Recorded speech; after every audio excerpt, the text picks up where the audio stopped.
buenas tardes a todos. Muchas gracias por estar ahí, especialmente a aquellas personas que están en otros continentes y tienen que hacer algunas adaptaciones de horario un poco complicadas. Gracias a todos. Bueno, voy a empezar por presentarme a mí misma, puesto que aunque soy una participante habitual como espectadora de las sesiones y conferencias que organiza el capítulo español del Club de Roma, esta es la primera vez que me encuentro a este lado de la cámara y bueno, pues estoy encantada, es un privilegio y estoy muy contenta de estar hoy aquí. Yo me llamo María Ángeles Gallego, soy investigadora en el Departamento de Estudios Judíos e Islámicos del Instituto de Lenguas y Culturas del Mediterráneo y Oriente Próximo del CSIC. Y estoy aquí en esta sesión sobre paradojas antrópicas, conversaciones desde un mundo desordenado, en calidad de moderadora, aunque de una forma un poco distinta a lo que es habitual. Casi se podría decir que voy a ser una no moderadora y ahora se lo explico.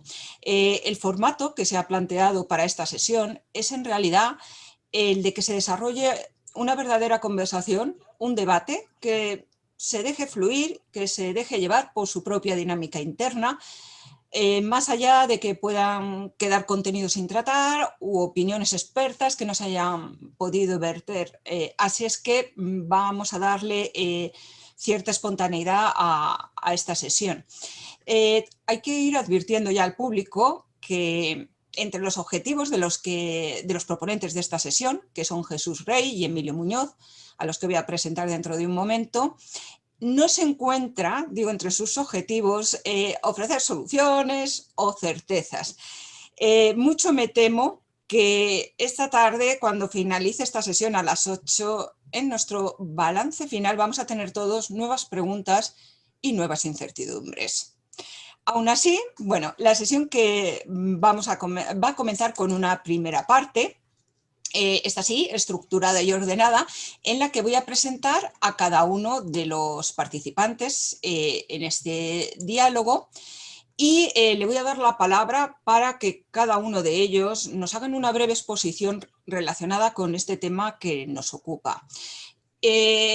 Una vez que empecemos el diálogo, todos aquellos miembros del público que quieran participar pueden hacerlo, porque no vamos a esperar necesariamente al final de nuestro diálogo para darles la palabra. Yo voy a estar pendiente de esas preguntas o esos comentarios que nos vayan llegando y que ustedes pueden realizar a través del icono de preguntas, y las voy a ir deslizando bien a un ponente en particular o al conjunto de la mesa, y por eso, bueno, pues nos alegraría mucho saber que ustedes, los que están viendo ahora mismo esta sesión, son activos y intervienen también con cualquier opinión, pregunta o comentario que deseen hacer. Luego vamos a comenzar ya con esta primera parte de nuestra sesión. Y bueno, solamente voy a decir unas cuantas palabras introductorias. El pasado 27 de marzo, Jesús Rey y Emilio Muñoz publicaron un artículo en The Conversation, un artículo que se llamaba Paradojas antrópicas y la desordenada vida en el planeta. En este artículo, que yo cuando vi el título, porque me llegó el aviso de que lo habían publicado, intenté imaginar de qué podrían hablar estos dos. Y la verdad es que no se me ocurría nada. Pensé incluso que podrían estar haciendo una caricatura de la situación actual por lo de paradojas antrópicas. Y bueno, la verdad es que me sorprendió mucho. Ellos ahora nos van a explicar el concepto, pero me sorprendió mucho por la originalidad en ofrecer un paradigma de análisis de la realidad que yo, desde que lo he leído, la verdad es que lo estoy aplicando ya constantemente a la realidad que me rodea, y seguramente los que hoy nos oigan también. A partir de este artículo, que se publicó, como digo, el 27 de marzo pasado, ha habido nuevos artículos. El concepto parece que crece y se multiplica, y hay nuevas aplicaciones y hay otras personas, además de Jesús Rey y de Emilio Muñoz, que también lo están introduciendo en sus metodologías de análisis y que lo están llevando a otros ámbitos que son un poquito inesperados, por lo menos para mí. Así es que, bueno, pues sin más, vamos a comenzar dándole la palabra a Jesús Rey Rocha, que, bueno, Jesús es doctor en ciencias y en la actualidad es investigador científico del Departamento de Ciencia, Tecnología y Sociedad en el Instituto de Filosofía del CSIC. Entre sus líneas de trabajo actualmente está la reflexión crítica sobre las connotaciones éticas y repercusiones sociales de las emergencias naturales y sanitarias. Y aunque esto no esté en el currículum, lo voy a decir yo, que tanto él como Emilio Muñoz, que es una cosa que yo respeto mucho, tienen un cuidado exquisito con el uso del lenguaje y sus artículos, para los que no lo hayan leído y se animen a hacerlo, están siempre muy bien escritos y tienen una atención a las acepciones de los términos, a las definiciones, que a mí como lingüista me encanta. Así es que lo acabo de añadir a tu currículum. Bueno, pues Jesús, por favor, ¿nos puedes comentar el origen del concepto y bueno, presentarlo para la audiencia, por favor? Pues muchas gracias, Marigel, por tu presentación y por tu amabilidad. Quería empezar, como no puede ser de otra manera, dando las gracias al capítulo español del Club de Roma por haber aceptado esta propuesta que le hicimos ya hace algún tiempo, conjuntamente Emilio y yo, de celebrar una serie de sesiones, de seminarios en torno a este tema. Y me gustaría, también en nombre de Emilio y mío propio, agradecer particularmente a José Manuel Morán y al propio Carlos Álvarez Pereira, que nos acompaña hoy, porque la propuesta inicial que hicimos, como digo, hace unos meses, la verdad es que ha mejorado sustancialmente y ha sido gracias a ellos a los que finalmente hemos llegado a esta modalidad de conversaciones bueno, que esperemos que dé el resultado que esperamos y que sea de satisfacción de todos los oyentes. Paso ya a hablar concretamente del tema de las paradojas antrópicas y me gustaría empezar con una frase de un autor al que suelo releer con frecuencia, que es el premio Nobel José Saramago, que en su obra La caverna, del año 2000, publicada en el año 2000, dice así: sabríamos mucho más de las complejidades de la vida si nos aplicásemos a estudiar con ahínco sus contradicciones, en vez de perder tanto tiempo con las identidades y las coherencias, que éstas tienen la obligación de explicarse por sí mismas. Y yo creo que esta es una frase que introduce perfectamente qué es lo que estamos haciendo últimamente y qué es lo que nos ha llevado al tema de las paradojas antrópicas, porque es cierto que vivimos en un mundo plagado de paradojas y de contradicciones y que nuestro propio pensamiento y acciones cotidianas también lo están, nuestro día a día lo está. Este primer cuarto del siglo XXI en el que vivimos nos ha situado en unos entornos, tanto el entorno global como los entornos locales, que son abundantes en acontecimientos aparentemente contradictorios a la lógica, o cuando menos que están distanciados de modos de pensar y de actuar que gran parte de la población mundial podría considerar como sensatos. Como nosotros nos gusta decir, modos próximos a lo que podríamos decir un mínimo común, sentido común, que pudiera ser compartido por los diferentes pueblos y culturas que habitan este planeta. Y de ahí la primera parte del concepto de paradojas, este mundo paradójico en el que vivimos. Gran parte de estos acontecimientos paradójicos, de estos discursos y acontecimientos paradójicos, son antrópicos, es decir, están producidos o modificados, ya sea en un sentido o en otro, amplificados o reducidos, por la acción humana. Esto es obvio cuando nos referimos a episodios culturales y, por tanto, eminentemente humanos.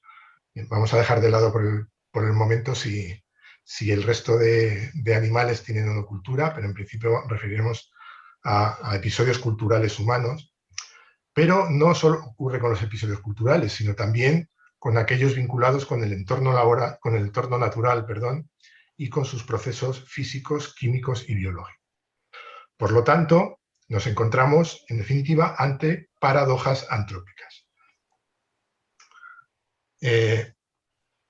Hemos acuñado este término, paradoja antrópica, por lo tanto, para poder definir las complejas situaciones de origen humano que crean contradicciones e incertidumbres y que se dan en estas sociedades que hemos calificado como desnortadas y desordenadas, y que tienen múltiples efectos tanto sobre el planeta como sobre la propia sociedad o las propias sociedades.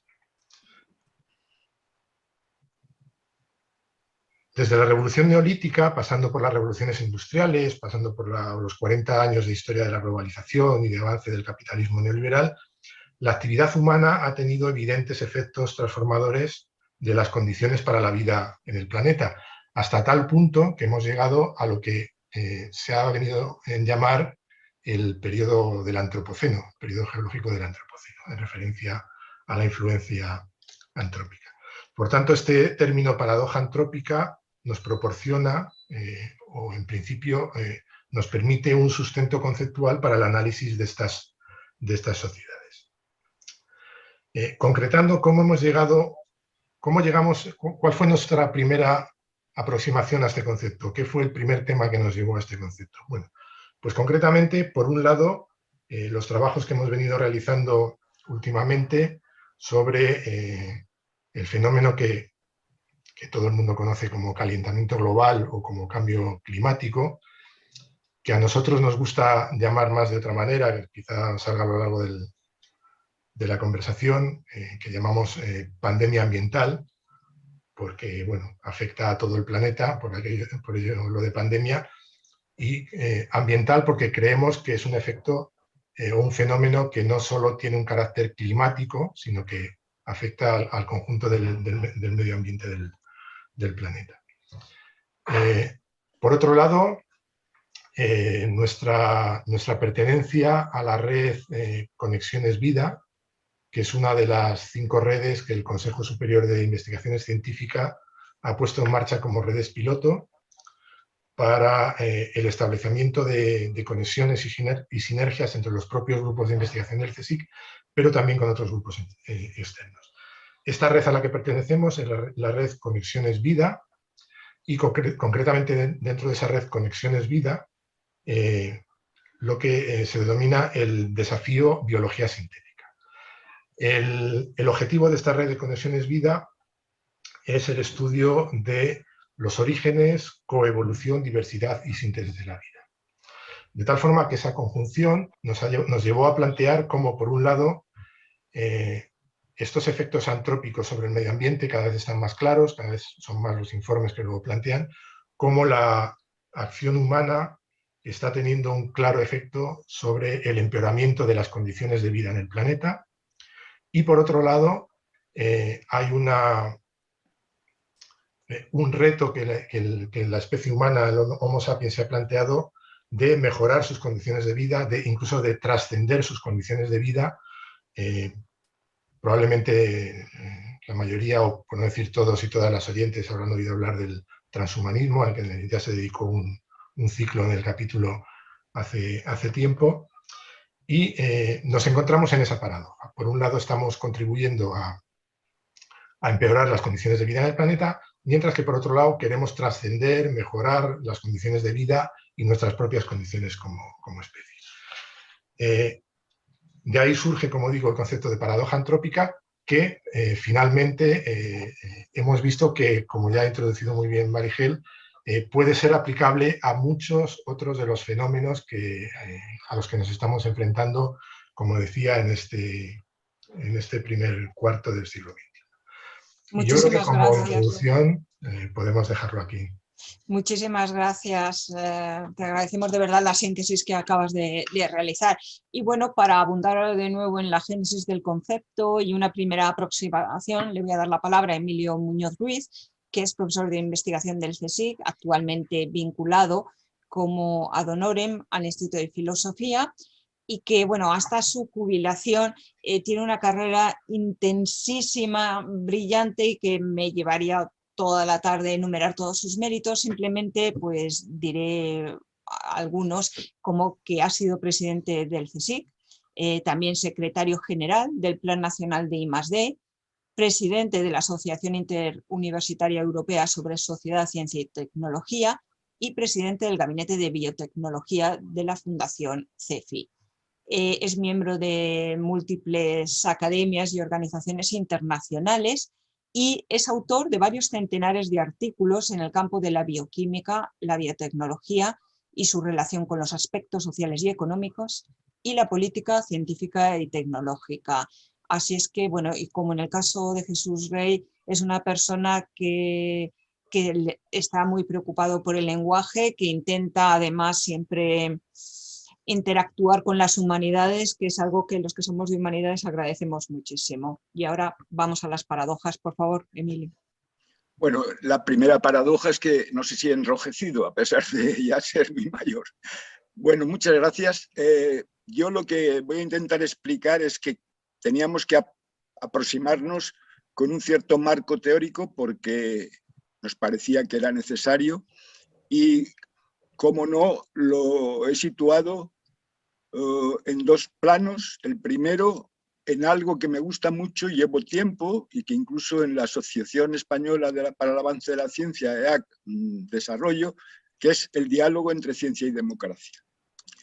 De hecho, fue el primer artículo que escribimos en colaboración Jesús y yo en The Conversation, va a hacer 3 años, donde hablábamos en qué se parecen ciencia y democracia, y lo que me ha parecido siempre es una aproximación que se podía llevar desde un programa de filosofía de la política científica por un lado y de la filosofía de la biología por otro.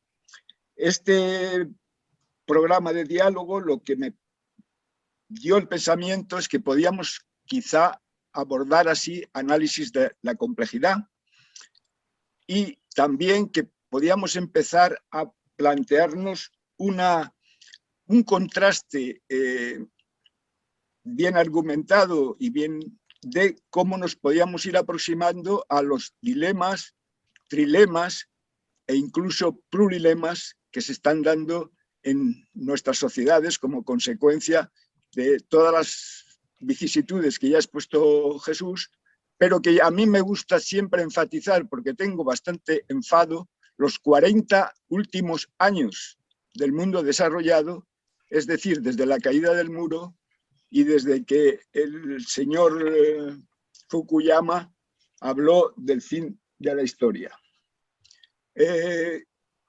Esto es el primer nivel y en ello, pues bueno, pues hemos planteado, por un lado, y ya lo había iniciado, una crítica a la economía, porque me empecé a preocupar con la crisis anterior a la pandemia y me he permitido a veces hacer análisis un poquito bruscos de la economía, considerando que muchas de las medidas, incluso de los índices, son en sí algo que nos coloca en situación de indefinición, en contra de lo que pueden imaginarse. No creo que un PIB puede ser un indicador para dirigir al mundo.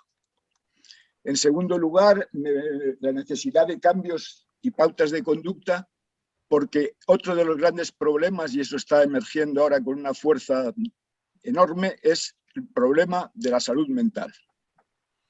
Otro de los problemas es las éticas en las que he trabajado, pues no sé si se han convertido al final en éticas como instrumento para limpiar alguna mala conciencia o se han utilizado como boyas de salvación, pero creo que las éticas requieren mayor profundidad.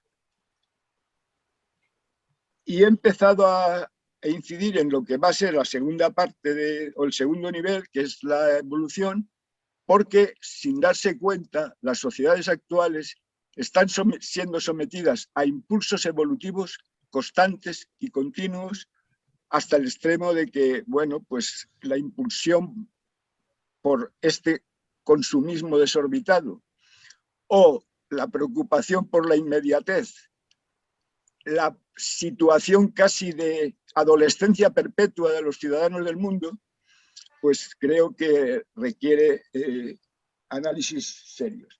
Y, por último, los fenómenos irreversibles que si llegan en el tema del cambio o pandemia ambiental, pues creo que llevarán al planeta a una situación muy complicada.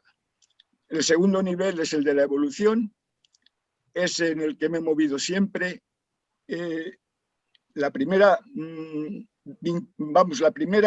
decisión fue porque el darwinismo desgraciadamente había sido mal entendido por los defensores del mercado y a su vez por aquellos que creían que un humanismo mal entendido como Spencer podían avanzar diciendo que era la supervivencia de los más fuertes. El otro elemento que me ha interesado mucho de la evolución y que he expuesto en los primeros análisis para el proyecto en el que estamos en marcha es hacer una historia pequeña, breve, pero significativa del concepto de selección natural, que es el concepto más difícil, que le trajo enormes dolores de cabeza al propio Darwin y que obviamente es un concepto que es muy difícil de comprender porque, claro, es algo que necesita una reflexión que rápidamente se puso en evidencia, como por ejemplo en el debate con Kropotkin, cuando le dijo a Darwin que si estuviera en las tierras donde él vivía, de Siberia, no habría tenido a lo mejor el conocimiento de lo que eran las Islas de los Galápagos, con toda esa enorme frecuencia de cambios entre los animales y la riqueza de una fauna y una flora impresionante. Posteriormente se reconoció y se ha tenido que reconocer que Lamarck tenía razón y que hay muchos elementos en los que intervienen procesos que son, en cierto modo, generación de variaciones que son importantes.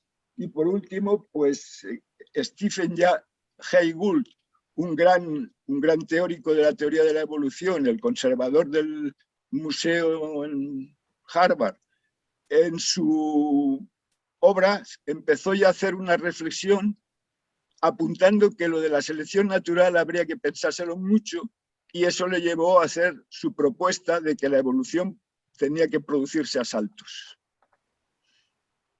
Y afortunadamente, gracias, y con esto termino esta primera parte, todo el trabajo que hice con motivo de la crisis pandémica, económica y social me llevó a acuñar un concepto que es el de entorno de la sociabilidad, en el que ofrecía una visión integrada de la teoría de la evolución compuesta por tres grandes elementos que interactúan, se compenetran y influyen en este concepto. Primero, naturaleza, que incluye a los seres vivos y al ambiente, la cultura y la ética. Y con este concepto pues hemos también podido ya avanzar, y es para mí lo que nos podía abrir un camino para que fuera el marco teórico y abordar el análisis desde el concepto de paradojas antrópicas. Muchas gracias. Muchísimas gracias. Siempre la verdad es que un placer oír tus intervenciones. Gracias. Espero que luego amplíes lo de la selección natural, etcétera. A mí siempre me interesa mucho ese tema. Yo creo que a más gente también. Y luego a ver si nos aclaras eso que has dicho de que todos somos como adolescentes. Gracias. Bueno, pues nuestra siguiente ponente es Ana Campos Aguilar, que ella misma define en su trayectoria profesional 3 etapas diferenciadas. Una primera como doctora en astrofísica dedicada a la investigación en la universidad. Se doctora en Granada y luego trabaja en Durham, primero en el Reino Unido, después en el CSIC. Una segunda etapa en la que estuvo trabajando dentro de una multinacional de tecnología, Sindra, colaborando con proyectos de transformación digital y del área de seguridad. Y una tercera etapa que parece ser la más satisfactoria profesionalmente, dedicada fundamentalmente a escribir, a la divulgación científica, ensayos, libros y artículos de opinión. Y bueno, pues Ana Campos Aguilar es una de las personas que ha hecho eso a lo que yo me referí en la introducción, que ha sido recoger este concepto de paradojas antrópicas y aplicarlo a un marco suyo propio de interés. Así es que bueno, pues Ana, cuéntanos por favor. Hola, buenas tardes, gracias a todos. Cierto. Vamos a ver, mi conexión con las paradojas antrópicas fue, yo estoy integrada en el equipo de ciencia crítica que escribimos para el diario.es. Entonces, a raíz de la invasión de Ucrania, decidimos escribir un artículo en el que reflexionar sobre algo que es cuanto menos doloroso y preocupante, y es la, al menos, aparente inevitabilidad de la guerra, que no deja de ser una lacra que nos lleva acompañando desde hace milenios. Entonces, tratando de entender por qué estamos sometidos a esa lacra, decidimos que había que buscar sus orígenes. Y para eso nos remontamos a los antepasados más lejanos, a los antepasados del Paleolítico, y empezamos a analizar una serie de trabajos de varios investigadores con la idea de intentar entender el fenómeno de la guerra desde una perspectiva de evolución antropológica. Entonces, esto nos llevó a proponer algo que no es novedoso, porque hay otros investigadores que también lo han propuesto en la literatura, y es que es posible que la guerra sea un fenómeno emergente de la cultura de reificación que se instaló durante la Revolución Neolítica, y no de algo que necesariamente sea consustancial a la naturaleza humana, que por cierto es una cosa que sí que hay gente que parece que está emperrada en sostener. Pero en cualquier caso, hay una realidad, y es que llevamos miles de años en guerra, porque yo diría que desafortunadamente no conocemos lo que es la paz. Lo único que hemos disfrutado han sido de periodos de tregua más o menos largos. Estamos continuamente en guerra con nuestros vecinos a lo largo del tiempo y a nivel global. Con lo cual, uno ve esta realidad y entonces parece que sí que es cierta la famosa expresión de Plauto cuando decía lo de homo homini lupus, que luego ya la popularizó Thomas Hobbes, que le llevaba a la conclusión que hace falta diseñar un contrato social porque no hay otra manera de dominar a esa fiera que llevamos dentro. Eso es una realidad y eso está ahí, eso es incuestionable. Pero luego, por otra parte, sí que es cierto y también es indudable que existen comportamientos que son completamente antagónicos y que están mucho más cercanos a la visión de Jean-Jacques Rousseau, que él sí que defiende y apuesta por una naturaleza humana que sea cooperativa, que sea empática. Y yo creo que quizás el ejemplo más extremo es que también es indudable que existe el altruismo y que hay actos de altruismo y que hay muchísima gente que trabaja de manera desinteresada por el bien común. Entonces, en este punto, vemos que detectamos algo que es contradictorio. No conseguimos librarnos de la lacra de la guerra, pero sin embargo estamos emperrados en encontrar la paz. Y eso no deja de ser algo paradójico. Entonces, fue aquí cuando Astrid Wagner, que es también miembro del equipo de ciencia crítica y es coautora del artículo sobre la guerra, nos introdujo el concepto de paradojas antrópicas, porque ella lo conocía con anterioridad al artículo de The Conversation, de otras cosas, porque es compañera de Emilio, de Jesús y de María Ángeles.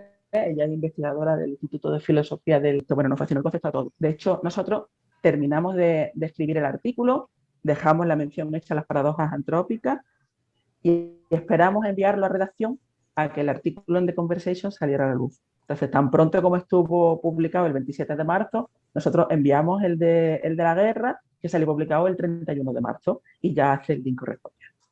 Entonces, yo confieso, un poco lo que decía María Ángeles al principio, que a raíz de reflexionar sobre el concepto de paradoja antrópica y de verlo tan claramente reflejado en este fenómeno de la guerra, se ha convertido en algo que yo diría que es casi adictivo. Es como si me hubiera puesto unas gafas de identificar paradojas y allí donde miro veo paradojas. O sea, no lo puedo evitar. O sea, ahora ya me relajo un poco, pero pasé unas semanas que había paradojas por todos lados. Y es algo que comprobaba en primera línea. Si uno se pone la gafa de paradojas, te das cuenta que vivimos en un auténtico océano de paradojas. Allí donde veamos, donde miremos, vemos contradicciones y son contradicciones que al final nos generan dolor. Entonces, de hecho, yo iría casi un paso más allá. Yo diría que las paradojas, por supuesto, son un marco conceptual que se convierte en una herramienta para hacer un análisis de la sociedad, pero tal vez sea algo más, es una huella identitaria de nuestra sociedad global actual. Entonces, ahora voy a enlazar con la cita de José Saramago que hacía Jesús al principio. Voy a contar algo que a mí me quedó grabado. Yo muy jovencita, cuando estudiaba física en la universidad, hubo un profesor que nos contó una cosa, que nos recomendó una cosa, ¿no? Y fue la siguiente. Cuando tengas un problema de física por delante, lo primero que tienes que hacer es plantearlo bien. Si haces un buen planteamiento del problema, ya has resuelto el problema en un 80%. Ya solo te queda plantear 4 ecuaciones matemáticas y resolverlas, pero el problema ya está encaminado en su solución. Entonces, a mí aquello se me ha quedado grabado, a pesar de que ha llovido muchísimo desde entonces, porque si una cosa he comprobado a lo largo de mi vida es que esto no es solo cierto en los problemas de física, cualquier problema de la vida que tú quieras abordar, lo primero es pararte, hacer un buen planteamiento, hacer un análisis del contexto, entenderlo en su contexto histórico. Cuando ya tienes ese planteamiento bien hecho, la solución no la tienes, pero ya estás en la vía de conseguir esa solución. Entonces, pensando en eso, ¿cuál es nuestro mayor problema como sociedad? Yo creo que nuestro mayor problema es que, por alguna razón, tenemos una tendencia que parece inevitable a provocarnos sufrimiento a nosotros mismos, lo cual no deja de ser bastante absurdo si uno se para a mirarlo así fríamente. Entonces, visto esto, y por eso digo que enlazo con la cita de José Saramago, si entendemos bien el fenómeno de las paradojas, que no dejan de ser esos fenómenos contradictorios que nos afligen, ya estamos planteando el problema. Hemos encontrado una manera, un marco conceptual para analizar bien un problema. Detrás de esas paradojas tiene que haber unas causas, tiene que haber unos orígenes. Entonces, esa sería la manera más efectiva que podríamos tener, o una manera muy efectiva que podríamos tener para encauzarnos hacia solucionarlo. Bueno, cada uno ve la vida de una manera. Yo creo que el gran problema de la vida es intentar minimizar el sufrimiento y que en la medida de lo posible cada uno alcance un cierto grado de felicidad en su vida, ¿no? Eso debería de ser quizá la ocupación de todos los individuos que componemos la sociedad. Bueno, y yo en este punto ya, así fue como conocí las paradojas. Y desde entonces pues estoy encantada con las paradojas, hasta el punto que con Emilio y con Jesús hemos publicado un segundo artículo en eldiario.es, que podemos hablar luego más tarde, donde ligamos las paradojas antrópicas con un tema que a mí sí que llevo reflexionado bastante tiempo y he escrito algo en algunos de mis libros, que es ver las sociedades humanas como sistemas complejos. Entonces, sí que se ve que hay un enlace fuerte. Muchísimas gracias, muchísimas gracias. Pues nada, vamos a pasar con la última persona a la que le voy a dar la palabra en esta primera parte de nuestra sesión, que es Carlos Álvarez Pereira. Voy a contar un poquito de su trayectoria profesional, ingeniero aeronáutico por la Universidad Politécnica de Madrid. Inició su carrera como docente investigador en matemática aplicada y desarrolló posteriormente una experiencia emprendedora de más de 25 años en el sector de las tecnologías de la información en España, Francia y Suiza. En 2006 creó y dirigió hasta 2019 la Fundación INAXIS para promover la investigación colaborativa en el ámbito de los sistemas complejos. Y en la actualidad es vicepresidente del Club de Roma Internacional, miembro del Comité Ejecutivo del Capítulo Español y así como asesor del Instituto Internacional Bateson y de la Cátedra UNESCO del Entendimiento Global para la Sostenibilidad de la Universidad de Jena. Así es que, bueno, pues la misma pregunta que Ana Campos. Por favor, Carlos, ¿puedes comentarnos cómo conoces este concepto y cuál ha sido tu primer encuentro con él y cómo lo has aplicado? Por favor. Bueno, muchas gracias, María Ángeles, y a todos los asistentes. El concepto es preexistente a todos nosotros, a todos los que estamos aquí, y es la base de la vida. Es decir, las paradojas solo son paradojas porque nos empeñamos en que las cosas tengan que ser coherentes, pero esa es una lectura muy concreta, ¿no? Me ha encantado, Jesús, que hayas empezado con esa cita de Saramago, que era un sabio, ¿no? Decía, mirad más las contradicciones que todo lo demás, ¿no? Y el concepto es preexistente a todos nosotros y es un concepto que está en el núcleo del Club de Roma, ¿no?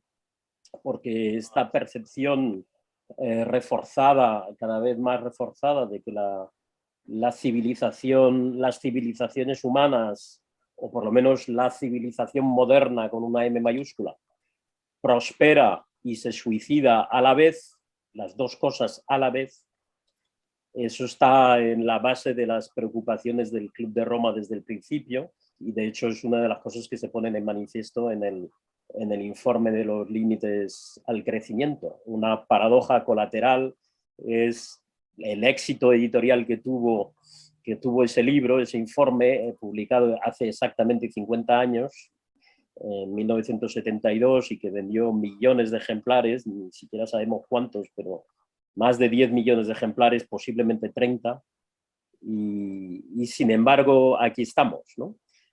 Parece que no hemos sacado las conclusiones de lo que decía el libro.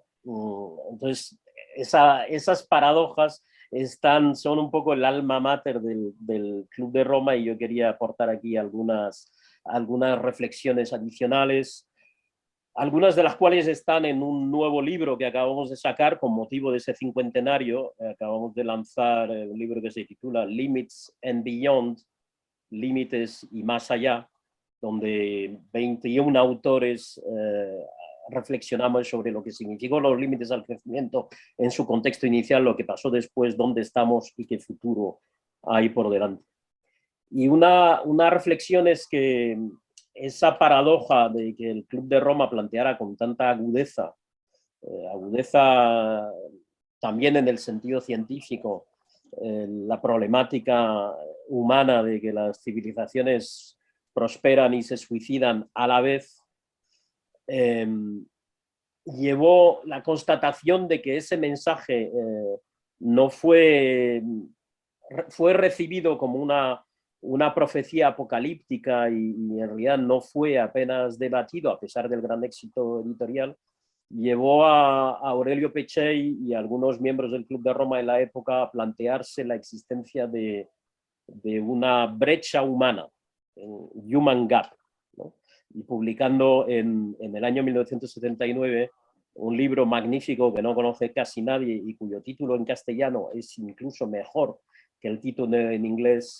Se titulaba No Limits to Learning y en castellano Aprender Horizontes sin Límites, donde planteaba que los ejercicios de superación de esas paradojas, los ejercicios de superación de las contradicciones, son ejercicios de aprendizaje, pero en el sentido más profundo de la palabra, es decir, aquel en el que no aprendemos hasta que no hemos cambiado. Si no hemos cambiado, individual, colectivamente, no hemos aprendido.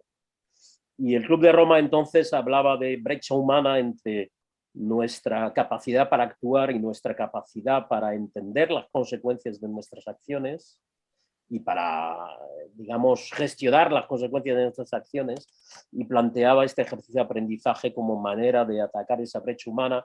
Unos años después, Aurelio Peccei incluso habló de revolución humana, revolución de las mentalidades, porque las paradojas que vemos corresponden a los marcos de interpretación que tenemos. La vida es una contradicción en sí misma, pero de esto podemos hablar si acaso luego. Pero luego están las contradicciones que añadimos porque tenemos marcos de interpretación que no están basados, curiosamente, que no están basados en lo que ya sabemos sobre la vida. Emilio ha citado con mucho tino las teorías de la biología evolutiva más moderna, el equilibrio puntuado, que Lamarck en realidad tenía razón. Lamarck era un adelantado a su época y fue rechazado por Napoleón, ¿no? Hay una anécdota interesante que es la relación de Napoleón del poder con la ciencia, y Napoleón apostó por Laplace porque la mecánica clásica le interesaba más desde el punto de vista de la justificación de su visión jerárquica del poder, y Lamarck, que era un biólogo evolutivo avant la lettre, pues no le resultaba tan útil para la consolidación de su poder. Pues de esas venimos, ¿no? de utilizar determinados marcos de interpretación que nos generan puntos ciegos, y un punto ciego, Ana hablaba de la guerra, un punto ciego, eso está relacionado con un punto ciego clave que es nuestra fantasía de la exclusión, el ellos y nosotros. Seguimos razonando en esos términos, ellos y nosotros. Y ellos son otros humanos, es la naturaleza, y hacemos diferencias, tratamos de una manera muy distinta a los que están dentro del círculo de ellos y a los que están fuera de ese círculo. Bueno, hay esos puntos ciegos. Lo extraordinario es que tenemos capacidad de darnos cuenta de que tenemos puntos ciegos. Podemos iluminarlos con nuevas perspectivas.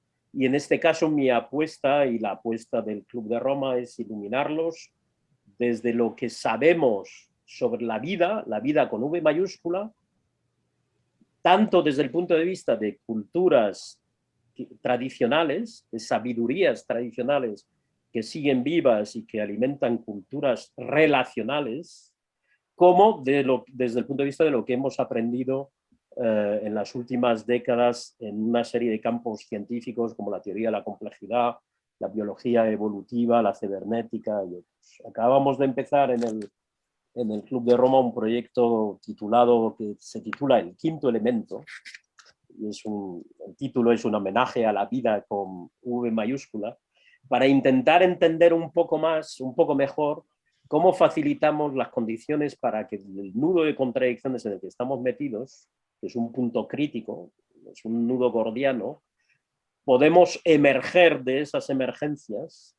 Adoptamos hace 4 años el título, el eslogan de Emergiendo de las emergencias, hacia cosas más positivas, hacia formas de vida, de bienestar humano en sintonía con la biosfera y hacia modos colaborativos, porque esa emergencia no está garantizada. No se puede planificar ex ante. Y de momento lo que parece es que estamos emergiendo no en esa dirección, sino en otras mucho peores. Pero ahí lo dejo por ahora. Bueno, muchísimas gracias. Y ya empieza a animarse el debate. Tengo una pregunta, dos preguntas de Edita Olaizola. La primera es para Emilio Muñoz. Dice, ¿se puede establecer algún paralelismo entre el darwinismo y la ética? Y luego paso a otra pregunta. Bueno, tanto es así que cuando yo me planteé hacer este concepto de entorno de sociabilidad, no conocía que un compañero de Darwin se había planteado ya una reflexión sobre la ética. Y esto fue a finales del siglo XIX. Entonces, qué alegría. Me encontré además que otro filósofo físico de formación como Mario Bunge, en su libro Mente y Materia, citaba precisamente estas primeras reacciones de Huxley, Thomas, y qué mayor satisfacción para alguien que lo que había propuesto lo hubiera dicho alguien muy sabiamente hace un siglo. Esto es lo que más me alegra, no discutir ni prioridades ni nada, sino hablar de un concepto que me gusta mucho y que esta charla de hoy ha demostrado, que es el concepto de convergencia evolutiva intelectual. Que ahora escuche yo a Carlos Álvarez Pereira colocar la vida con mayúscula, pues me parece que es otra maravilla de estos procesos a los que hay que intentar y que para ello llegar, y para ello lo que hace falta es pensar, reflexionar y no ir aceleradamente, no buscando la inmediatez, no siendo adolescentes constantes que quieren tener ya, hoy mismo y ahora, lo que han leído, visto o les han metido por algún mensaje extraño en su cabeza. Ahora entiendo yo también mejor lo que dijiste de que estamos todos como adolescentes. Ya entiendo por dónde iba tu comentario inicial. Bueno, hay otra pregunta también de Edita Olaizola para Ana Campos y para Carlos Álvarez. Dice, ¿hasta qué punto podríamos decir que una organización es un sistema complejo? No cualquier organización es un sistema complejo. Por aclarar, hay 1000 definiciones de la complejidad, pero todas tienen en común algo, y es que se entiende que es complejo cualquier entidad formada por un número potencialmente grande de entes que interaccionan entre sí, que son autónomos y que interaccionan entre sí de formas no triviales. Y que el comportamiento global del sistema no está determinado por las propiedades individuales de cada uno de esos entes, sino justamente por esas interacciones, y no es predecible porque así lo ha intentado entender la ciencia para llegar a la conclusión de que cuando tenemos un gran número de entes autónomos interaccionando entre sí, se producen lo que se conoce como fenómenos emergentes. que no son predecibles en el tiempo y que pueden dar lugar a multiplicidad de formas y de formas de vida, etc. Entonces, el concepto de sistema complejo es extremadamente amplio, se puede aplicar prácticamente a todo.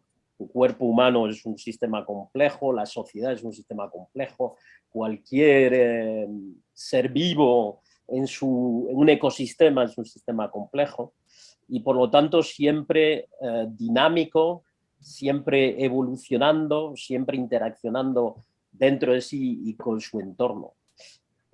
Una de las paradojas es que los seres humanos nos hemos empeñado en crear organizaciones que intentamos que no sean complejas, ¿no? Lo cual, a ver, tiene sus ventajas. Yo soy ingeniero aeronáutico, pues intentamos que un avión no sea, vamos, intentamos y lo conseguimos, que un avión no sea un sistema complejo. Es muy complicado, pero es predecible. Y queremos que sea predecible porque cuando cogemos un avión para volar de aquí a Berlín, queremos llegar a Berlín, ¿verdad? Pero para muchas otras situaciones, nuestro empeño en pensar que las organizaciones sociales no deben ser complejas y deben seguir un patrón, digamos, de organización jerárquica y militar, no es una buena idea. Muchas gracias. Y ahora a ver si vamos a darle la palabra a Ana Campos por si quiere añadir algo, pero ya advierto de que va a desconectar la imagen porque está teniendo algún problema de conexión, pero sí que la vamos a oír. Por favor, Ana, ¿quieres añadir algo? Si dejáis de escucharme, a ver, parte de lo que voy a explicar es que había preparado un PowerPoint por hacerlo un poco más ameno, porque el concepto de complejidad es un concepto que se ha puesto ahora muy de moda porque tiene muchísima aplicabilidad y yo no sé hasta qué punto realmente se comprende 100% bien, porque no es un concepto complejo, como su nombre indica. Entonces, lo que voy a contar ahora un poco rápido, en parte ya lo ha explicado Carlos ahora mismo, ¿vale? Pero bueno, conté con eso, iré un poco más rápida. Bueno, pues vale, los sistemas complejos tienen tal aplicabilidad que el año pasado le dieron el premio Nobel de Física a 3 físicos precisamente por su estudio sobre complejidad. Entonces, sobre todo los sistemas complejos, además yo diría adaptativos, que serían los más complejos en sí, ¿no? Como decía Carlos, sistema es una entidad formada por muchos elementos y aquí a mí sí que también me gusta ser muy purista con las palabras, irme a la raíz. La palabra complejo viene del latín con, completamente, y plexus, que es entrelazado. Entonces son sistemas que los elementos interaccionan entre sí a través de una multitud de procesos de tal forma que se entrelazan completamente. Y cuando le añadimos la etiqueta adaptativa, lo que significa es que el sistema tiene la capacidad de adaptarse al entorno por medio de un sistema de aprendizaje e incluso de moldear el entorno para adaptarlo en cierta medida a sus necesidades. Entonces, tal y como contaba Carlos, los sistemas más complejos los vemos en toda la naturaleza. De hecho, son una constante en todo el mundo natural. La atmósfera de la Tierra, cualquier ecosistema, una bandada de pájaros, un hormiguero, las neuronas del cerebro, el propio planeta en su conjunto, todos son sistemas complejos.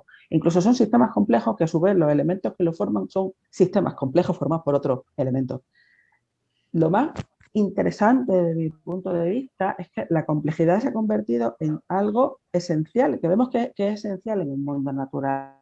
¿Por qué? Porque cualquier sistema complejo, sea de la naturaleza que sea, comparte una dinámica, comparte unas propiedades, ¿no? Unas características y concretamente lo que vemos es que de esas interacciones que hay entre los múltiples elementos que forman el sistema emerge una jerarquía de niveles con estructuras y con propiedades.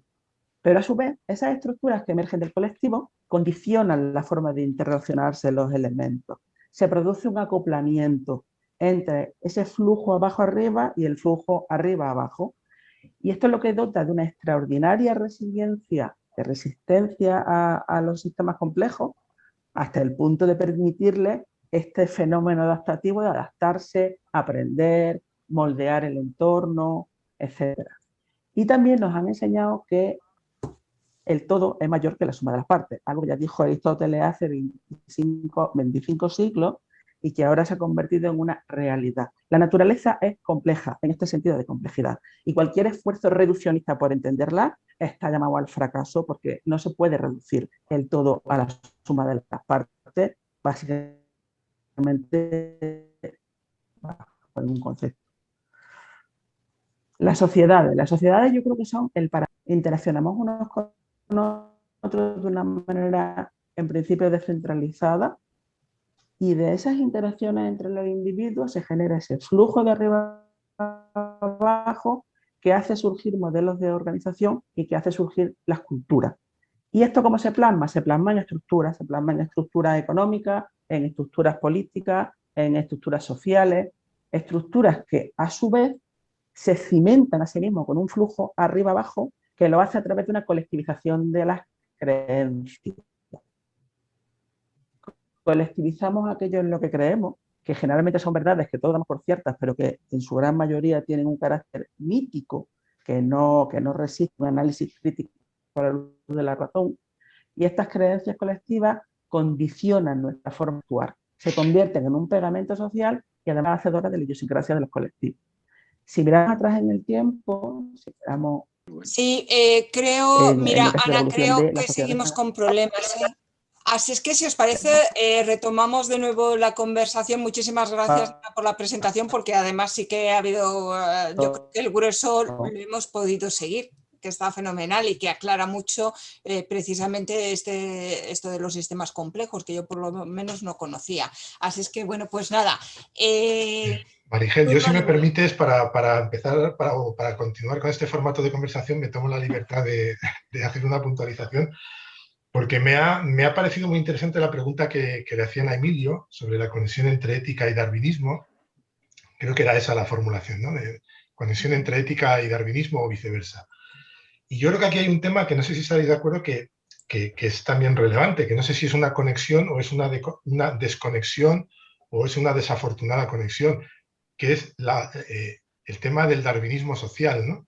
Que es como una desconexión del darwinismo con la ética, no sé si se puede llamar así, ¿no? Ese darwinismo social que interpreta el darwinismo o la evolución como se dice normalmente, la ley del más fuerte o la supervivencia del más fuerte, ¿no? Cuando realmente, bueno, pues los expertos en evolución saben que no es del todo cierto, ¿eh? Ahí Emilio probablemente podría decir, no, pero yo creo que esa es una interesante conexión también entre ética y darwinismo. Totalmente. Bueno, sí, es que el problema es que los defensores del mercado, como von Hayek y luego Spencer, de un otro tipo de humanismo, se empeñaron en la supervivencia de los más fuertes. Y el propio Darwin, su último libro que escribió antes de morir, analizaba a los gusanos de tierra, a las lombrices de tierra, y decía que esos eran los elementos vivos que transformaban el entorno para hacerlo fértil. Es decir, Darwin estaba ya poniendo en evidencia que lo importante es la adaptación y la interacción con el entorno. Tenemos preguntas que estas están animando. A ver, Paolo Mota nos pregunta desde Brasil.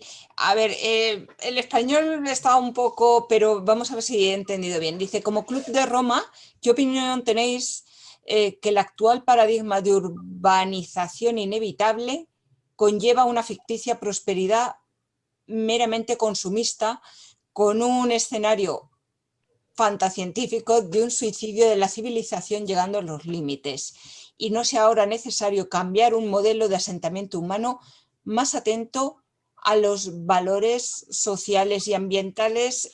No sé si algunos atrevéis a intentar interpretar y responder. Sí, perfectamente, María Ángeles. Además, conozco a Paolo y la pregunta tiene mucho sentido.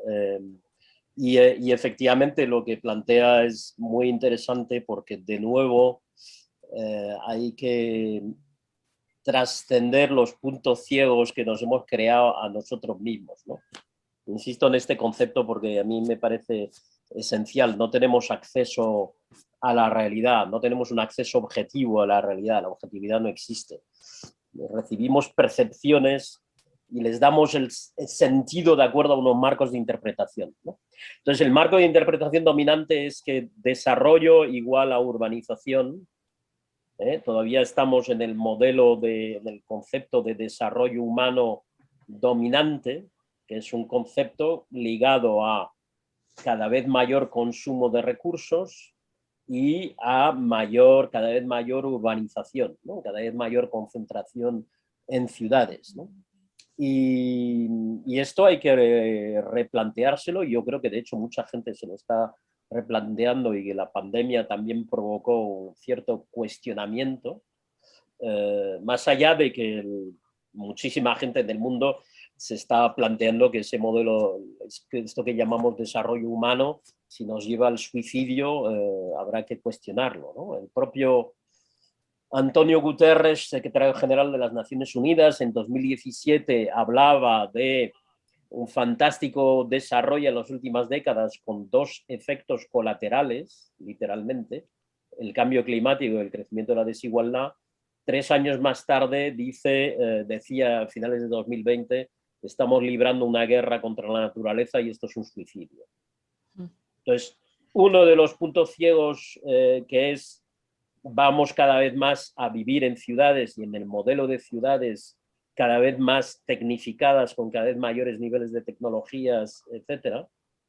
Hay que cuestionarlo de todas, porque hay que romper la idea de que el bienestar viene por un nivel de consumo cada vez mayor de energía y de recursos no renovables, que es uno de los dogmas existentes en nuestros procesos económicos.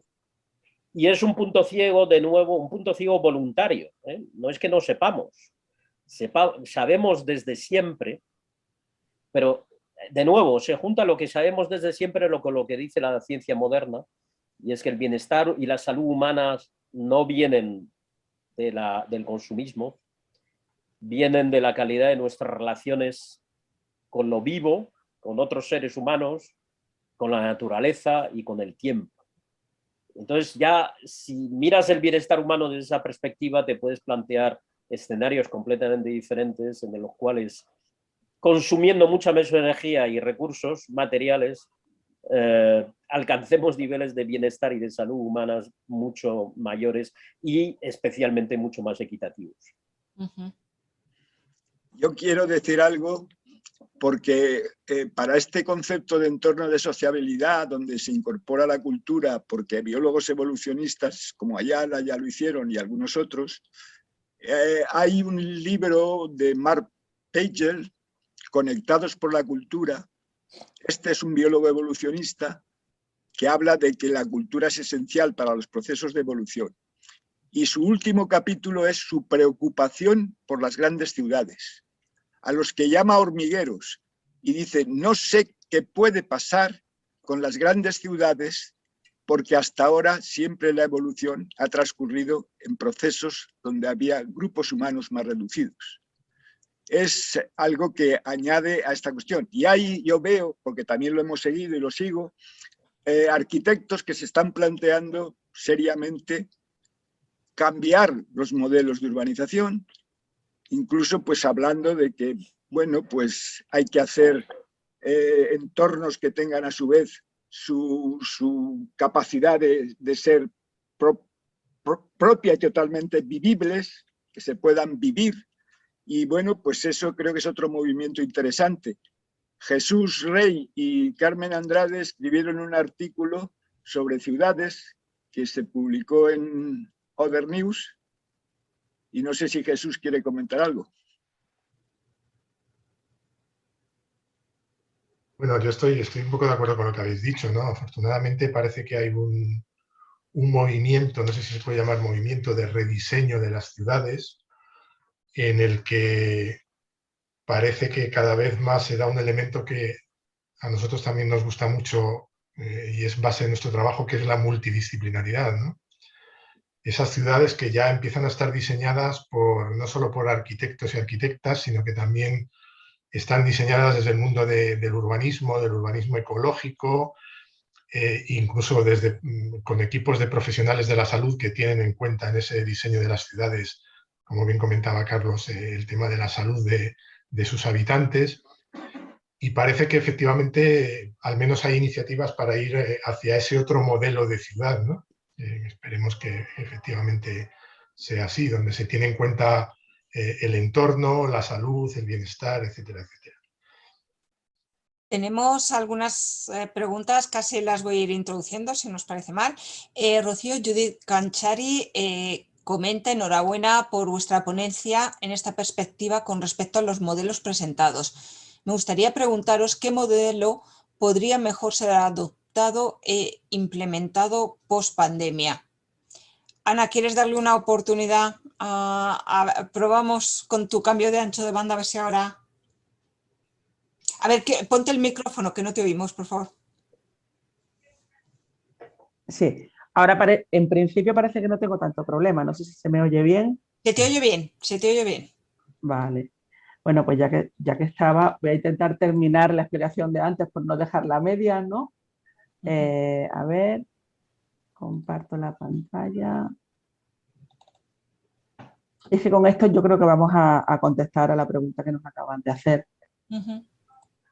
Vale, bueno, esto ya lo habíamos visto, como tenemos un flujo, unas estructuras que emergen y que a su vez se cimentan a través de colectivización de creencias. Y creo que me he quedado en el punto, cuando ya he perdido la conexión, en que todas las sociedades postneolíticas, grosso modo, a lo largo del tiempo y en todo el planeta, al final han desarrollado unas estructuras que son muy parecidas las unas a las otras y que son estructuras elitistas, muchas veces han sido tiranías, han sido plutocracias. Es más, yo diría que con diferencia el mejor sistema que hemos llegado a desarrollar en varios miles de años, que son las democracias liberales actuales, también adolecen de muchos problemas. Seguimos teniendo injusticias, seguimos teniendo una pirámide de clases y yo creo que el problema es que si uno mira las partículas de un gas físico que te generan un sistema complejo, siguen las leyes de la física. Un sistema complejo en biología sigue las leyes de la biología. ¿Qué motor mueve las interacciones humanas? Porque al final somos elementos que interactúan y que generan estos sistemas. ¿Qué motor nos mueve? Si miramos, el motor que nos mueve es el egoísmo, es el miedo y es la ambición. Esto es una realidad empírica, esto no es una propuesta, esto es que lo vemos. Entonces, tenemos esta realidad empírica y al final ese egoísmo con el que actuamos nos lleva a generar una realidad que es hostil, que yo sigo insistiendo que yo creo que es producto de la cultura de reedificación del neolítico. Vivimos en un entorno donde se ha normalizado el culto al ego, se normaliza la desconfianza mutua, la agresividad, el darwinismo social, la presencia pertinaz de la guerra, pero en paralelo coexiste la empatía, coexiste con una realidad que es amable, que es moral y que yo creo que es producto de la naturaleza de unos seres que sí que son sociales y morales. A nivel individual todos queremos esta realidad amable, pero por alguna razón a nivel colectivo actuamos de manera egoísta y generamos esa realidad hostil. Y aquí es donde enlazamos con las paradojas antrópicas. Vivimos en una doble realidad que es contradictoria, que tiene una cara hostil y tiene una cara amable, y eso te lleva a múltiples paradojas creadas por nosotros mismos. Entonces, si bien las paradojas antrópicas uno lo asocia con algo contradictorio que genera dolor, con lo cual estás viendo el vaso medio vacío, también lo podemos ver desde el punto de vista del vaso medio lleno. Tenemos unas sociedades hostiles, unas sociedades complejas que vienen, digamos, impulsadas por este comportamiento egoísta que tenemos, pero sin embargo hay algo en nuestro interior como seres individuales que nos lleva a luchar contra esa realidad hostil a nivel individual y que lo vemos desde los tiempos clásicos, ya desde la historiografía clásica, desde los textos más antiguos en Occidente, en Oriente, ya vemos que hay muchísimos esfuerzos por educar al ser humano en valores morales. Entonces, la manera de ver el vaso medio lleno, es decir, a pesar de lo mucho que se ha ridiculizado, incluso se ha vilipendiado esta forma, ¿no? Diciendo que es romanticismo idealista, que esto es buenismo, hay una realidad que se impone y es que hay paradojas antrópicas porque no nos resignamos a nuestro destino, no nos resignamos a autosuicidarnos y seguir infringiéndonos dolor. Entonces, ¿qué es lo que ocurre? En un marco, digamos, estamos en un escenario de un sistema complejo, las estructuras no se cambian de arriba abajo. De arriba abajo las estructuras se cimentan, siempre corren a cimentarse, a hacerse resilientes. Queremos cambiar el sistema, queremos buscar un nuevo sistema, hay que hacer una revolución de abajo arriba que ni pasa por grandes líderes, ni pasa por grandes ideas, ni pasa por grandes diseños de cómo va a ser el mundo bonito del futuro. Pasa por, de alguna manera, ser capaces de cambiar el motor de nuestro comportamiento, con lo cual tiene que ser una revolución cultural que pasa por cambiarnos a nosotros mismos. Entonces yo creo que ese es, ¿qué modelo quisiéramos para el futuro? Uno en el que no nos moviera el egoísmo y la desconfianza, sino que nos moviera la cooperación y la solidaridad. Y como bien decía Emilio, creemos, de alguna manera se ha instalado en la sociedad que evolución es sinónimo de competición. Y eso es totalmente falso. Uno mira, yo no soy bióloga, pero lo poquito que he leído, lo poquito que he estudiado, no mira la evolución. Hay millones de ejemplos de que la evolución tiene muchísimo sustento sobre la colaboración. Y voy a poner algo, que espero no decir que no soy bióloga, ¿no? Pero cuando uno piensa que pasamos de ser organismos unicelulares a ser organismos pluricelulares, cuando una serie de células se unieron y dieron lugar a un único organismo, eso lo hicieron cooperando, eso no lo hicieron compitiendo unas con otras, nunca hubieran llegado a desarrollar esa pluricelularidad. Entonces yo creo que hay que darle más importancia a la cooperación de la que le damos y a cambiar el egoísmo por empatía. Muchas gracias. Para completar un poco, cooperación y altruismo son los grandes factores ya determinados, porque Novak, que ha hecho estudios sobre modelos, ha podido demostrar que esa es la cuestión. Y otro de los grandes modelos es la crianza. La crianza en los seres humanos es un proceso constante de cooperación. Es decir, no solo la evolución desde el tema de los organismos pluricelulares, que es un poquito complejo, pero bueno, tienes en parte razón, porque lo que hubo necesidad es que hubiera unas células que se tragaran a unos orgánulos que se llaman mitocondrias y que eran los que iban a suministrar la energía. Y ese fue uno de los elementos de procesos de cooperación ya. Pero es que además, insisto, con modelos por Novak, que tiene un libro precioso al respecto, es la demostración de que cooperación y altruismo son los factores decisivos para la evolución. Tenemos un comentario ahora de José Luis González Balbé, que dice: creo que hay una cuestión epistemológica previa a tener en cuenta. El sistema social no es aprehensible a través del conocimiento. Bueno, y leo también ya de paso otro comentario de Elena que dice: sin embargo, parece que la mayoría de las personas no están dispuestas a evolucionar o crecer y prefieren quedarse en la permanente adolescencia. No les anima la capacidad de discernimiento. Esto van comentando nuestros participantes en el público. Entonces, sobre el comentario de José Luis, que también es buen amigo y que no puede estar más acertado, este comentario tiene mucha enjundia, da para varias charlas, porque tiene mucho que ver con lo que comentaba antes y con la fantasía que tenemos, que proviene de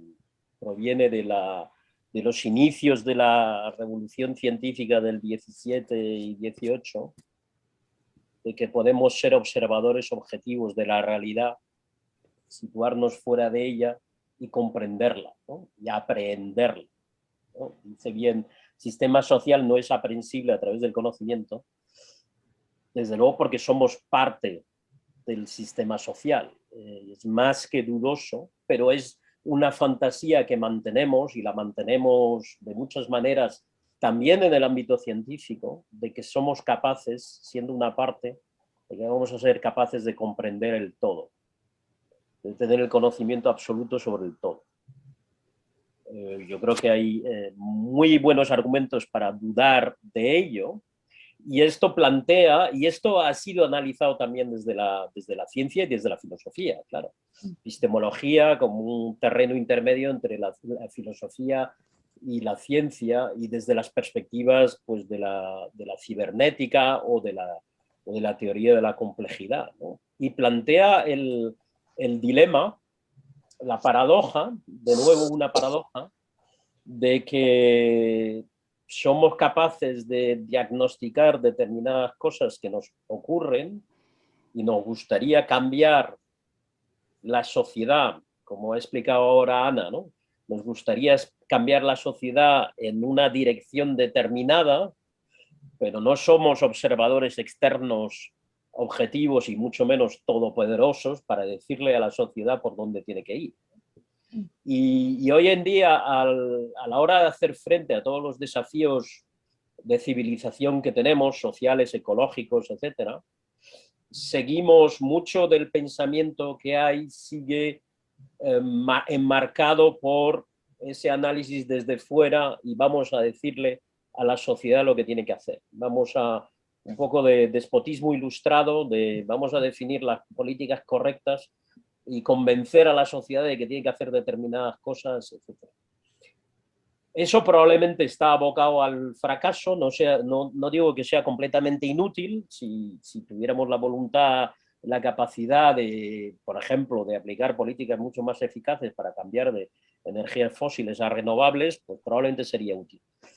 Pero como cambio de civilización, como cambio cultural, yo creo que hay que adaptar otro enfoque que está basado en la emergencia, que está basado en la percepción de que lo que necesitamos para volver a darle la prioridad a la colaboración y a la empatía, de la que hablaba Ana, es simplemente tenemos que rehumanizarnos.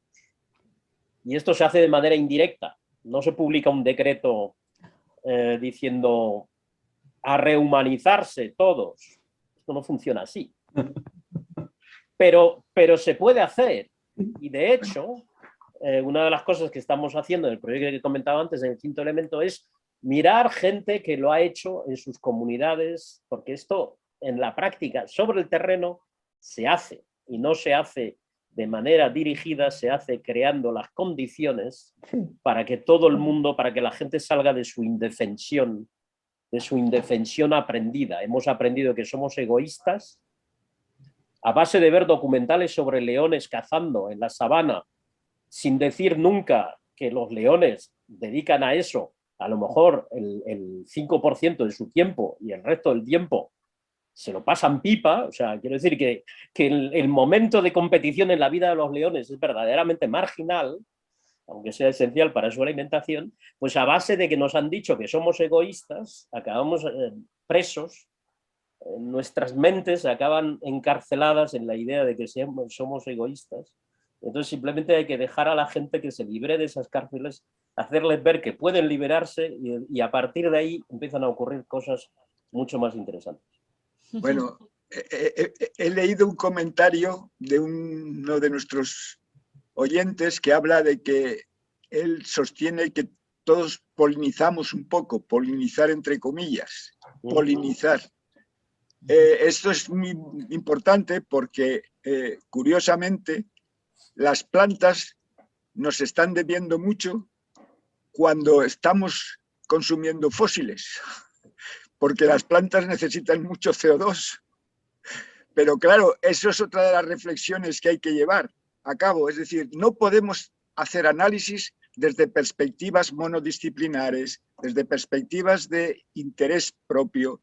El egoísmo y el individualismo al que nos ha llevado la globalización esta de los 40 años terribles es uno de los grandes cánceres que tenemos en términos sociales.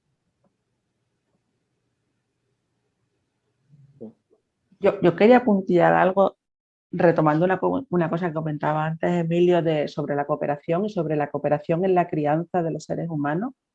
Hay un estudio de una antropóloga que se llama Sarah Blaffer Hardy, creo que es que el segundo apellido me parece impronunciable. Bueno, pues esta antropóloga ha estudiado o ha intentado entender cómo fue la crianza en las sociedades del Paleolítico. Entonces, ella hace un análisis, vamos a ver, por nuestra manera de evolucionar, tenemos un ciclo reproductivo muy corto, se acortó el periodo de la lactancia, las crías tienen unos periodos de dependencia muy largos, tienen unas necesidades calóricas muy altas.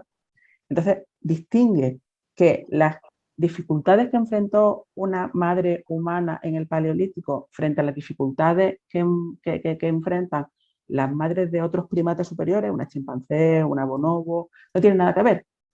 Hasta el punto que probablemente si en los clanes del Paleolítico no hubo una auténtica crianza cooperativa por parte de todo el clan, nuestra especie no existiría, o sea, no habríamos salido adelante. Fue gracias a esa crianza en cooperativa. Eso de alguna manera tuvo que marcar el carácter social de los clanes.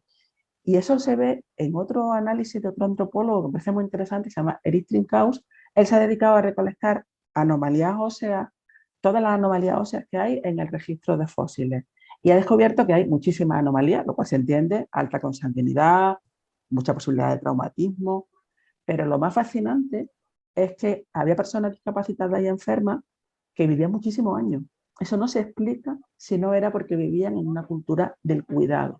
Entonces, que ahora estemos en una cultura de agresividad, de egoísmo, eso no significa que sea consustancial. De hecho, tenemos que remontarnos a nuestros antepasados y pensar que si no hubiera sido por esa cultura de cuidado, esa cultura de cooperación, hoy en día tal vez los seres humanos no existiríamos. Es decir, que hay algo mucho más profundo y tenemos que romper. Y efectivamente lo que decía Carlos, aquí no hay una revolución de, había 4 que eran muy listos, se encerraban en un despacho y diseñaban un sistema perfecto donde todos éramos muy felices. Eso no funciona así, eso para nada funciona así. Ahora, lo que sí se puede hacer desde ciertos círculos que tienen más influencia, que tienen más poder, ¿no?, sobre la opinión pública, es ayudar a destruir mitos. Y yo creo que el primer mito a destruir es ese que nos dice, somos egoístas, es así, y tenemos que aprender a convivir con ello. A lo mejor ese es el primer mito que aunque solo sea fuerza de machacarlo en muchos sitios, en muchos foros, en muchas conversaciones, aprender a decirle a la gente que no hay por qué conformarse con pensar que tienes que desconfiar de tu vecino porque tu vecino es agresivo, es egoísta y a la que pueda te va a clavar un puñal por la espalda. Tenemos que luchar contra eso y yo creo que es de esa manera como se puede hacer, luchando contra las creencias colectivas, no inventándonos sistemas maravillosos por parte de gente muy lista con gafas. Pues mira, en relación a este tema, escribe Carmen Burgues, la colaboración y el altruismo aparecen cuando el grupo necesita solucionar sus necesidades básicas. Las comunidades pequeñas rurales las mantiene y curiosamente se pierde población. Aquí no vienen las comunidades que habitan las ciudades, donde aparecen comunidades ecológico-bucólicas. Es su comentario. Me gustaría, como ya se va aproximando el momento de terminar, lamentablemente, no me gustaría dejar pasar un elemento que tiene mucho que ver con todo lo que estamos hablando, porque claro, todo, tanto la evolución a nivel celular, a nivel de organismos, como el sistema de cuidados, hay un elemento que es clave, que es la información y la comunicación, que es otra de las grandes paradojas a las que estamos sometidos actualmente, ¿no? Cuando nos habíamos creído que Internet y las redes sociales habían llegado para darnos el sumum de la comunicación, resulta que estamos en la paradoja de que la comunicación y la información se han convertido en las principales fuentes de desinformación, ¿no? Cuando realmente la comunicación, el compartir esa información, es otro de los elementos claves para la evolución de la especie. Bueno, para eso tenemos la próxima conversación, ¿no, Jesús? Sí, el próximo día 6 de junio creo que vamos a... No, quiero decir, porque además es un elemento fundamental para, volviendo a lo que comentaba Ana antes, ¿no?, de cómo los cambios se hacen de abajo arriba. Pero para que esos cambios, esas revoluciones se hagan de abajo arriba, es fundamental que el abajo se comunique adecuadamente y reciba y comparta la información adecuada, ¿no?, para que pueda coordinarse, porque si no, esa red de nodos coordinados realmente hay un fallo de comunicación y de coordinación que hace que finalmente todo venga nuevamente de arriba a abajo, ¿no? De ahí un poco esa otra paradoja. Sí, desde luego, porque esto me recuerda lo que también decía Gregory Bateson, de que no estaba tan claro que los nazis habían perdido del todo la guerra, porque habíamos adoptado en la sociedad occidental moderna todas las armas de propaganda y manipulación que se habían convertido en el corazón de nuestro sistema económico a través de la publicidad, ¿no? Pero quería hacer un par de comentarios más. Esto hay que salirse, paradójicamente, de nuevo una paradoja, hay que salirse del ruido para estar atento muchas veces a las señales más interesantes, ¿no?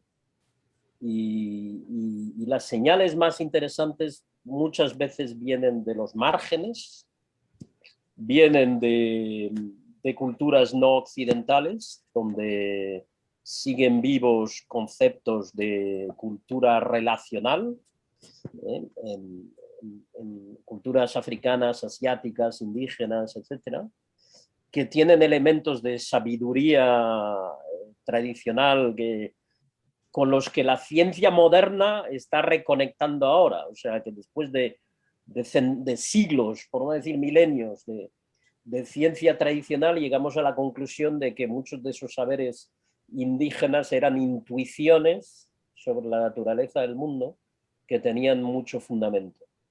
Y vienen muchas veces, también hay que decirlo, de mujeres que en el ámbito de la...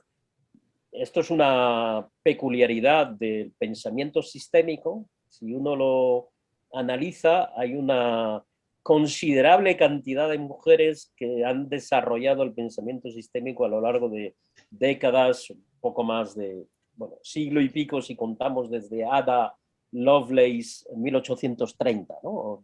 Casi 2 siglos ya. Y una de ellas, que es una bióloga, está viva y muy viva y va a dar mucho que hablar, yo creo, se llama Lynn Gorisen, he puesto en el chat la referencia, ha escrito un libro precioso que se llama Natural Intelligence, deconstruyendo algunos mitos, y entre ellos el mito de la inteligencia humana, de que somos los seres supremos en el planeta, ¿no? De que somos la especie elegida, la especie suprema, y que entonces ahí lo que analiza es cómo la naturaleza, la vida nos lleva, es decir, nuestra aparición de la naturaleza es más reciente y toda la vida ha seguido evolucionando. Tradicionalmente tenemos la visión de que nosotros somos la forma más evolucionada en comparación con los otros seres vivos que son más primitivos. No, perdón. Todos los seres vivos que conocemos hoy han evolucionado durante millones de años y por lo tanto, y muchos de ellos las bacterias nos sobrevivirán. El cambio climático no es un problema para las bacterias, lo es para nosotros. Entonces, una cura de humildad, pero también de reconectar con las lecciones que nos da la naturaleza, particularmente desde el punto de vista del ejemplo. El libro está lleno de ejemplos en los cuales se ve el poder de la colaboración y hasta qué punto no es que no haya competición, pero hay mucha colaboración y la colaboración es esencial para la vida y para la evolución. O sea que también es una cura a humildad, como lo es, he visto los comentarios de José Luis sobre Gödel y la teoría de la ley de la variedad requerida. Esto es extraordinario, somos capaces de darnos cuenta de nuestras propias limitaciones. Bueno, pero somos menos capaces de dejar de lado nuestra arrogancia para, a partir de lo que sabemos sobre la vida, utilizar eso para cómo nos organizamos nosotros, ¿no? Una paradoja más. Bueno, yo no sé si hay alguna intervención, pero yo quería comentar 2 cosas. Lo que pasa es que no me acuerdo de los autores, pero hay un libro que utilicé cuando yo planteaba cómo enseñar ética en la Escuela de Ingeniería de Minas, y tuve que reflexionar, avanzar. Si yo llevaba filósofos morales, no había forma de que se entendieran, y tuve que ser yo mismo en cuanto director de la unidad o de la cátedra que había previsto la Escuela de Minas. Fue cuando creé el concepto de interéticas que son éticas de todos, porque las deontologías son de todos y había que hacer esa cuestión. Y entonces encontré también un libro que me permitió, quería hacer una ética consecuencialista que los filósofos morales odian, que es una ética que tiene que valorar costes y beneficios de la acción y la inacción, y eso fue lo que desarrollé en la Escuela de Minas, y a su vez dije que estuviera basada en valores. Y para escoger valores fue decisivo para mí un libro que se titula Justicia Animal, en la que una filósofo y un conductista, un biólogo del comportamiento, identificaron en los animales 3 grandes valores: responsabilidad, empatía y hasta justicia social. Y esos son los 3 valores que yo aplico ahora constantemente. En muchos de los artículos nuestros sale siempre esa ética consecuencialista basada en valores que son inspirados en cierto modo, en los animales, que son responsabilidad, empatía y justicia social. Muchas gracias, Emilio. Tenemos ya casi para terminar dos comentarios que nos ha enviado nuestra compañera del Instituto de Filosofía, Astrid Wagner. Dice: gracias, Carlos, por introducir el término de rehumanizar. Y parte de rehumanizar consiste en entendernos a nosotros mismos. Por eso creo que sería interesante integrar en este modelo que estáis desarrollando los elementos reflexivos y creenciales que nos caracterizan como humanos. Creo que Ana nos ha dado una clave muy interesante para entender un poco las paradojas antrópicas que constatamos hoy en día en los distintos ámbitos mencionados y que tienen que ver con lo que Ana ha asumido bajo el término de cultura. Llevamos siglos desarrollando diversas prácticas culturales, sociales, políticas, científicas, económicas, religiosas, que se plasman luego en creencias. Estas, a su vez, se desarrollan en una determinada dinámica y orientan las acciones humanas con su entorno vital. La reflexión sobre estas creencias y sobre la base de certezas en función de las cuales organizamos nuestro comportamiento ha llegado a un nivel de complejidad que muchos no somos capaces o estamos dispuestos a abordar, lo cual crea una tendencia y necesidad a simplificaciones en antagonismos. Muchísimas gracias, Astrid. Yo tengo para terminar, porque se nos ha terminado el tiempo, una cita que además viene muy a cuento de lo que acaba de comentar Astrid, que me ha proporcionado Jesús Rey, de José Saramago, y que creo que sería un bonito colofón. Dice, cito: pero eso ocurrió porque no se tomó el trabajo de reflexionar durante tiempo suficiente.